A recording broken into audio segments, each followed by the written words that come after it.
24 घंटे के लिए पुलिस को छुट्टी पर भेज दो, हिंदू ताकत दिखा देंगे। जो हिंदुओं को तिरछी नजर से देखेगा वो फिर अपने अब्बा का चेहरा भी नहीं देख पाएगा, और अगर कोई ओवैसी की जुबान काट कर लाएगा तो मैं इनाम दूंगा। कुछ गलत नहीं, सब सही है। वापिस रिपीट करना है तो आपके शो पे भी बोल सकता हूँ। अच्छा, रिपीट भी कर सकते हैं, कोई डर वर नहीं है आपको? किस चीज का डर? हमारे हिंदू राष्ट्र में हिंदुओं को डरने की कोई जरूरत नहीं। मतलब हिंदू राष्ट्र हो गया देश? हिंदू राष्ट्र ही है। अच्छा, जहाँ 90% 90% लोग अगर हिंदू रहते होंगे तो हमारा देश हिंदू राष्ट्र ही है। तो फिर वारिस पठान अगर कहते हैं कि आप 2 टांगों पर आएंगे, मस्जिद में घुस जाइए, फिर आपको स्ट्रेचर पे भेजेंगे, तो वो भी सही कह रहे हैं फिर? ठीक है, जब भी एक दिन मस्जिद में जाऊंगा तो देखते किसके 2 टांग बाहर आते हैं उसके बाद। मतलब ये तो मर्यादित भाषा होती है नेता की, वैसी तो बिल्कुल नहीं लग रही आपकी। देखिए, ये एक्शन टू रिएक्शन है। अभी थोड़ी देर पहले अबू आजमी जी भी यही कहकर गए थे, एक्शन पर रिएक्शन है। तो मतलब पुलिस अदालत सब छोड़ दें, एक्शन रिएक्शन ही कर लेते हैं। पुलिस का काम करेगी, मगर एक हिंदू, अगर आप हमारे त्योहारों को हमको मनाने देंगे नहीं, हमारे गणेश चतुर्थी के मिरोनुक या प्रोसेशन पे अगर आप पथराव करेंगे, हमारी मूर्तियां तोड़ेंगे, हमको हमारे त्योहार हो, हमारे अलग अलग तरीके से जो हिंदुओं की जो पूजा पाठ हो वो हमको अगर आप करने देंगे नहीं, और उसके सामने आपकी जितनी ईद और मुहर्रम की जो जुलूस निकलते हैं उसके ऊपर अगर किसी भी तरीके का अगर आपको रुकावट नहीं आती, पथराव नहीं आता, तो फिर अगर आप हमको अगर करने देंगे नहीं तो फिर कभी ना कभी आपकी ईद या इस अलग जुलूस को भी कभी कभी तकलीफ देनी पड़ेगी। मुंबई में तो बहुत शानदार गणपति उत्सव होता है, और उस जुलूस पर मुस्लिम समाज के लोग जो हैं पुष्प वर्षा भी करते हैं लालबाग के राजा पर।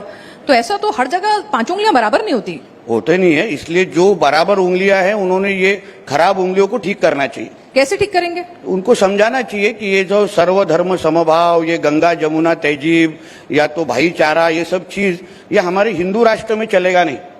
हमारे हिंदू राष्ट्र में हिंदुओं का पहला हित देखा जाएगा और उसके बाद बाकी सबको। तो देश संविधान से चलेगा या हिंदुओं के हिसाब से? इसलिए बोल रहा हूँ, डॉक्टर बाबा साहेब अम्बेडकर जी के संविधान में ही लिखा है सबको अगर हक देना है, जैसे हमको सिखाया जाता है ना, वैसे उसी तरीके के जो हमारे त्योहारों पे पत्थर डालते हैं, जो अलग अलग चीजों से हिंदुओं को तकलीफ देते हैं।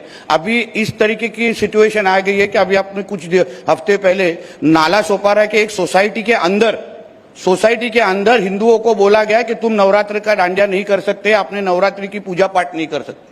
मतलब अभी सोसाइटी में आ गए हैं, कल हमारे घर के अंदर की पूजा हमको करने नहीं देंगे। इस तरीके का अगर हम सिर्फ हिंदुओं ही सहन करना चाहिए, हिंदुओं ने अगर इस बारे में कुछ कहना नहीं चाहिए, और बाकी इनके ऊपर अगर कुछ आएगा, इनके मोहम्मद पैगंबर के ऊपर हम कुछ भी कहेंगे, मगर ये हमारे गणेश बाप्पा के ऊपर कुछ भी करेंगे, या हमारे हनुमान जयंती सेलिब्रेट करने नहीं देंगे, या हमारे रामनवमी के प्रोसेशन चलने नहीं देंगे, तो हम चुप बैठना चाहिए। मगर इनके मोहम्मद पैगंबर के ऊपर कुछ भी बोला तो फिर इनको मिर्ची लगती है।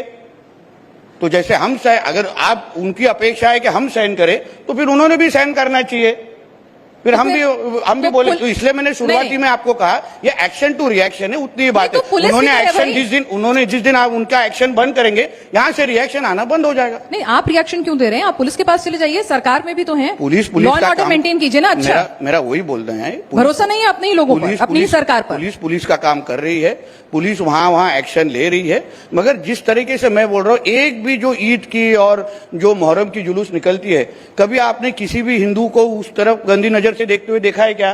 कभी उसके ऊपर कभी पथराव का एक भी इंसिडेंट आपने इंडिया टीवी पे चलाया है क्या?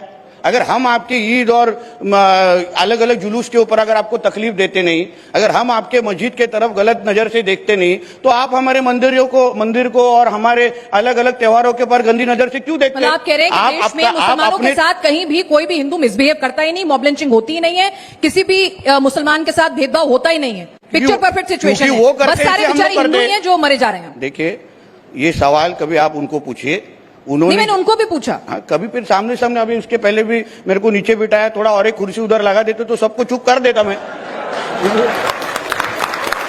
क्योंकि ये जो इधर कोई बैठे थे ना, अपने बैठे थे इधर कोई, तो वो बता रहे थे कि मैं जिस स्कूल में पढ़ता था उसमें मैं एक अकेला मुसलमान था, मगर सब हिंदू थे, मैं कितना सुरक्षित था। बराबर है, इतने हिंदुओं के बीच में एक मुसलमान सुरक्षित ही है, मगर इतने मुसलमानों के बीच में एक हिंदू सुरक्षित है क्या, ये सवाल है। तो सुरक्षा की जिम्मेदारी पुलिस को लेकर